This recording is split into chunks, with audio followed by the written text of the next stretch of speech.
looking around at buying a nice car, and you don't really like the complexity of the newer stuff.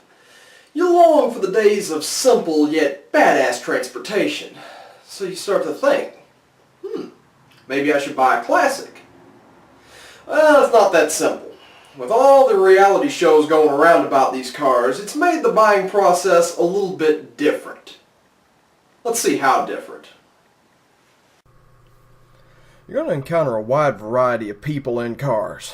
They range from, yep, she's been up in them there weeds for the past 20 years. Just needs some TLC. To, she was running when I parked her in 1973. To driver quality. You'll hear the same thing over and over and over again. 7,500, 9,000, 13 grand.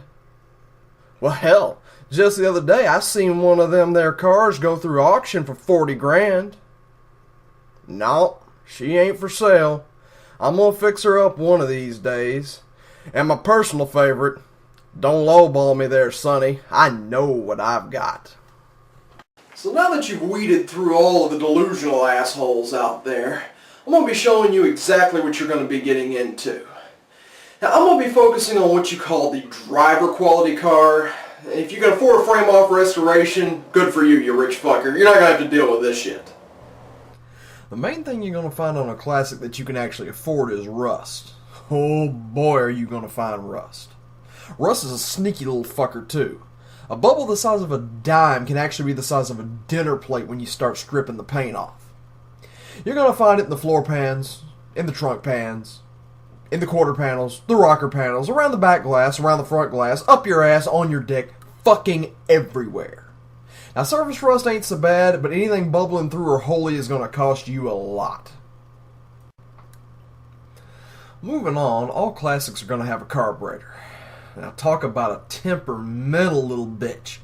You're constantly going to be fiddling with it, and it's never going to be as responsive as fuel injection. Modern fuels really do a number on them too, especially if they're not being driven, so expect to have to rebuild it. Now finding a mechanic that knows how to rebuild them is sort of like finding a supermodel in your bed. It ain't going to happen. The gas tank is another area of concern. You can bet your bottom dollar it's going to be crusty and the fuel gauge ain't going to work. Unless someone beat you to it already, this is a guarantee. Look for the telltale aftermarket fuel filter up by the carb. That'll tell you if it's bad. Ah, the HVAC system. Many classics made in the 60s and 70s will have factory air conditioning. It's never going to work. Just fucking forget about it. Even if you do get it to work, it ain't going to work properly. Get an aftermarket unit and be happy.